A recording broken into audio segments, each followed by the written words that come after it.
तो hello everyone, good morning.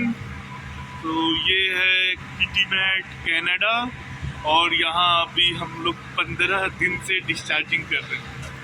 मतलब 24 सितंबर को हम लोग आए थे और अभी तक हम लोग यहाँ पर डिस्चार्जिंग ही कर रहे हैं। एल्यूमिना लेके आए थे हम लोग ऑस्ट्रेलिया ग्लैडस्टोन से और इतना स्लो डिस्चार्जिंग है कि क्या ही बता, अब तो परेशान हो गए। तो आज हो सके तो हम लोग का लास्ट डे होगा, 15 day will be the last day. And अभी हम जा रहे हैं ड्राफ्ट लेने। सुबह का 8 बज रहा है, तो हमारा सुबह सुबह रूटीन होता है, मतलब रिपोर्ट भेजने के लिए ड्राफ्ट लेने जाना होता है। ये हमारा गैंगवे है, शोर गैंगवे। हम लोग अपना शिप गैंगवे भी रेडी रखें, क्योंकि जैसे जैसे कार्गो डिस्चार्ज होता है तो हाइट बढ़ते जाता है शिप का, तो चांस था कि शोर गैंगवे में कुछ प्रॉब्लम आ सकता था। इसीलिए पोर्ट की तरफ से इंफॉर्मेशन आया कि अपना गैंगवे रेडी रखने के लिए इनकेस अगर यूज़ करना पड़ जाए तो। ये हमारा गैंगवे एकदम पर ऐसे टेढ़ा हो गया है, तो शायद इसी वजह से ये लोग अब गैंगवे हटा देंगे, क्योंकि हमारा पीछे से भी डिस्चार्जिंग हो रहा है। जैसे ये नंबर 4 कार्गो होल्ड से डिस्चार्जिंग हो रहा है, तो जहाज पीछे से उड़ता जाएगा तो ये भी एकदम सीधा हो जाएगा। तो हमारे पीछे एक जहाज है, जनरल कार्गो शिप है, स्टार किलिमंजारो, उसमें गैंट्री क्रेन है। इससे पहले एंग्लो स्टर्न का जहाज वहाँ पे खड़ा था, सागा करके कुछ नाम था। बहुत अच्छा जहाज था, देखने में तो बहुत मस्त लग रहा था। तो अभी हम लोग आ गए हैं ड्राफ्ट के लिए। तो ये है हमारा ड्राफ्ट लाइन।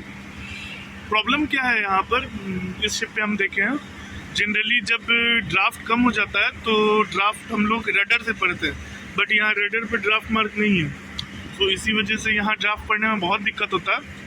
सो करते क्या है हम कि एकदम पीछे आ जाते हैं और पीछे आने के बाद थोड़ा सा डाउन होते हैं और फिर ड्राफ्ट पढ़ते हैं। क्लियर दिखता नहीं है बट फिर भी ट्राई करते हैं। जैसे 9, 8, 7 का मार्किंग दिख रहा है, उसके नीचे 6.8 दिख रहा है, फिर 6.6 भी दिख रहा है और 6.6 से थोड़ा सा नीचे पानी लगभग 2 सेंटीमीटर। तो इसी वजह से इसको पढ़ेंगे हम लोग 6.58। अब इस 6.58 को हम नोट कर लेंगे। ये हो गया हमारा आफ्ट ड्राफ्ट। अब यहाँ से इसके बाद से हमको जाना होगा मिडशिप ड्राफ्ट पे और फिर उसके बाद से जाएंगे फॉरवर्ड ड्राफ्ट पे। सो जब तक थोड़ा सा पोर्ट दिखा देते हैं। ये हम लोग यहाँ पे एल्यूमिना डिस्चार्ज करने आए थे। तो ये है यहाँ से पूरा फैक्ट्री है, रियो टिंटो का ये बहुत बड़ा फैक्ट्री है।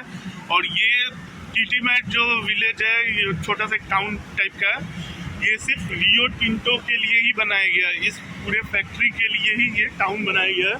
यहाँ पर देख सकते हो ये एल्यूमिनियम जैसा कुछ बना के ये लोग एक्सपोर्ट करते हैं। ये ऑस्ट्रेलिया की कंपनी है, यहाँ पे ये लोग अपना फैक्ट्री डाले हुए हैं, ऑस्ट्रेलिया से एल्यूमिना लाते हैं और फिर यहाँ पर ये लोग फैक्ट्री में ये स्ट्रक्चर बनाते हैं। और ये स्ट्रक्चर शायद कार्स में यूज़ होता है, बड़े बड़े कार, मतलब जो महंगे महंगे कार्स होते हैं उसमें यूज़ होता है, इंजन में। तो बहुत हाई क्वालिटी का कार्गो था ये, इसी वजह से हम लोग का भी हालत ख़राब रहता था। पहले तो होल्ड वॉशिंग में बहुत मेहनत करना पड़ा, उसके बाद से बहुत सेंसिटिव कार्गो था, तो इसकी वजह से बहुत प्रिकॉशन लेना पड़ता था। और इसी वजह से डिस्चार्जिंग भी ऐसे होता है कि थोड़ा सा भी कार्गो वेस्ट ना हो। तो ये है हमारा मिडशिप। और जैसा देख सकते हो हमारा जहाज है टाटा NYK। टाटा NYK मतलब टाटा और टाटा इंडिया वाला टाटा और NYK, ये दोनों मिलके कुछ जहाज लिए हैं और इस कंपनी का नाम रखा गया टाटा NYK। ये है हमारा ड्राफ्ट मार्क। सो ये मिडशिप का ड्राफ्ट पढ़ेंगे। तो अब मिडशिप के ड्राफ्ट में दिख रहा होगा 6 मीटर, 6 से नीचे 8, फिर 6, 4 एंड 2। 5.2 से थोड़ा सा ऊपर है पानी, मतलब 2 जो पूरा स्ट्रक्चर है वो 10 सेंटीमीटर का है, तो उसके हाफ में पानी। तो इसी वजह से ड्राफ्ट हो गया 5.25। अब इसके बाद से जाएंगे हम लोग फॉरवर्ड में। तो हम लोग आ गए हैं फॉरवर्ड ड्राफ्ट के पास। सो जहाँ से क्लियर व्यू मिलेगा वहाँ जाएंगे। यहाँ से क्लियर व्यू है। सो अब ड्राफ्ट देख सकते हो, वहाँ पे दिख रहा होगा 5 के नीचे 8, 8 के नीचे 6, 6 के नीचे 4, 4 के नीचे 2 एंड देन 4 मीटर का थोड़ा सा दिख रहा है। 4 मीटर का जो स्ट्रक्चर है वो 10 सेंटीमीटर का है और एम क्लियर सा दिख रहा है, मतलब करीब पूरा का पूरा एम पे ही है पानी, मतलब कि ड्राफ्ट है पूरा 5.10 मीटर। यहाँ पर हम लोग 0.11 का भी बहुत इम्पोर्टेंट होता है। क्यों? क्योंकि अगर 1 सेंटीमीटर भी कम और ज़्यादा होता है तो 1 सेंटीमीटर में मेरे शिप का डिफरेंस आ जाता है 50 to 60 टन का। सो इसी वजह से हम लोगों को जब भी ड्राफ्ट लेते हैं तो बहुत प्रिकॉशन रखना पड़ता है। तो अभी ये 3 ड्राफ्ट हो गया, बट दिक्कत क्या है कि सिर्फ ये 3 ड्राफ्ट से कार्गो कैलकुलेशन नहीं हो सकता है, हम लोग को लिस्ट भी चाहिए होगा। लिस्ट के लिए हम लोग को मतलब दूसरे तरफ का ड्राफ्ट भी चाहिए। तो अगर हमको लिस्ट पता चल जाता है कि लिस्ट कितना है, मतलब जहाज एक साइड कितना मतलब ये झुका हुआ है, तो इजीली हम लोग फिगर आउट कर सकते हैं बाकी का तीनों ड्राफ्ट। तो हम लोग चलते हैं देखने के लिए कि उधर साइड का ड्राफ्ट क्या होगा। सो अभी वापस शिप पे जा रहे हैं ऊपर, और ये उतरने टाइम तो आसान रहता है बट चढ़ने टाइम हालत ख़राब हो जाता है, क्योंकि एकदम सीधा रहता है, तो एकदम माउंटेन क्लाइंबिंग वाला फीलिंग आता है। तो अभी यहाँ से चढ़ के हमको जाना होगा मिड शिप पे लिस्ट देखने के लिए। बट उससे पहले दिखा दें, ये हमारे गैंगवे वाले हैं, गैंगवे वॉच पे, और ये हमारा नंबर 5 रात में ही फिनिश हुआ है। तो ये है इसका कंडीशन। अभी इतना है ना, अब इसको भी ब्रूमिंग होगा, शिपिंग करके पूरा कार्गो ऊपर से नीचे निकाल के फिर बाहर ले जाएंगे, क्योंकि बहुत एक्सपेंसिव कार्गो है। थोड़ा थोड़ा कार्गो का भी वैल्यू बहुत ज़्यादा है इसी वजह से। तो ये है हमारा अनलोडर, ये सक्शन लेता है, मतलब जो भी कार्गो अंदर है उसको वो सक्शन से खींच लेता है। दिखाते हैं कैसे काम करता है।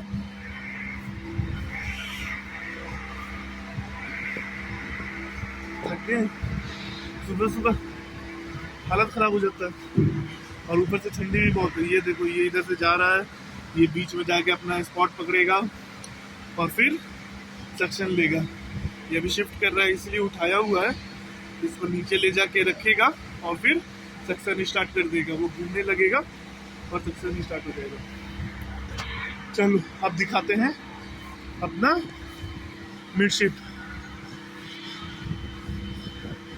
मिडशिप मतलब एकदम बीच में, जहाज का एकदम मिडिल। जैसे जहाज अगर 200 मीटर का, तो 100 मीटर के डिस्टेंस पे ये हम लोग ट्यूब लगाते हैं, ट्यूब।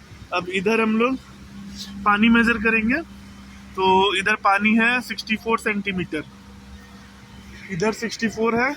अब दूसरे तरफ जाएंगे, दूसरे तरफ देखेंगे मेरा शिप का विड्थ, मतलब ये क्या बोले, चौड़ाई करीब 32 मीटर है।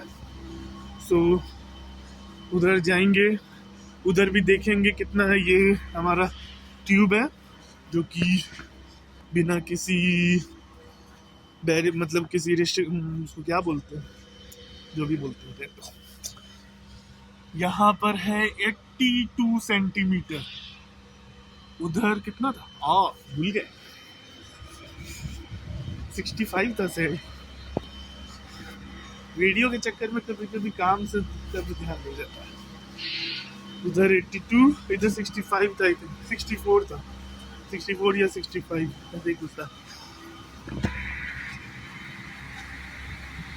हाँ 64 था। तो पोर्ट साइड 64, स्टारबोर्ड साइड 82, मतलब 18 सेंटीमीटर का डिफरेंस है। तो स्टारबोर्ड में 18 सेंटीमीटर लिस्ट है, मतलब मेरा 5.25 जो ड्राफ्ट मिडशिप का था, तो उसमें 18 सेंटीमीटर ऐड कर देंगे तो 5.43 स्टारबोर्ड का ड्राफ्ट हो जाएगा। ऐसे ही फॉरवर्ड का भी कैलकुलेट करते हैं, उसका भी मेथड होता है, और फिर आफ्ट का भी ड्राफ्ट ऐसे ही कैलकुलेट कर लेंगे स्टारबोर्ड साइड का। तो फिर उसके बाद से हमारा कार्गो कैलकुलेशन के लिए बहुत इजी हो जाएगा। अब हम कहाँ जा रहे हैं? सुबह का 8 बज गया हुआ है, ड्राफ्ट ले लिए, सिर्फ ड्राफ्ट ही नहीं, और भी काम होता है, हम लोग को कंपनी को रिपोर्ट भेजना होता है। तो कंपनी को रिपोर्ट भेजने के लिए हमको फॉरवर्ड का मूविंग लाइंस का फ़ोटो लेना होता है, फिर फेंडर्स का फ़ोटो लेना होता है, कार्गो होल्ड कंडीशन का फ़ोटो लेना होता है। तो ये दिखाते हैं, एक बार थोड़ा मूविंग स्टेशन दिखा देते हैं कि कैसा रहता है हमारा मूविंग स्टेशन। क्योंकि मूविंग स्टेशन को जहाज का मूविंग ऑपरेशन जो होता है वो जहाज का सबसे मतलब क्या बोले डेंजरस ऑपरेशन होता है। मतलब अरे यार वर्ड भी याद नहीं आता है कभी कभी। सो ये 1 रोप, 2 रोप, 3 रोप, 4 रोप, 5 रोप, 5 रोप इधर है, 6 रोप, टोटल 6 रोप हम लोग अभी यूज़ कर रहे हैं। इसका डायमीटर देखो 64 mm का है। ये रहा हमारा 3 हेडलाइन, इसका फ़ोटो लेना होगा हमको, इस हेडलाइन का फ़ोटो लेना होगा। तो हमारा ये जो कॉन्फ़िगरेशन है ये 4+2 का है, मतलब 4 हेडलाइन और 2 स्प्रिंग। ये स्प्रिंग लाइन है और ये भी हमारा स्प्रिंग लाइन है। ये सब हमारे मूविंग विंचेस हैं। चलो तो और ये है हमारा सीनरी जो कि बहुत खूबसूरत लगता है। मतलब कल ही हम लोग बात कर रहे थे कि ये एकदम हनीमून स्पॉट है, मतलब घूमने फिरने के लिए बहुत अच्छा जगह है। चलो तो इसी के साथ अब रखते हैं, ta-ta bye bye, take care.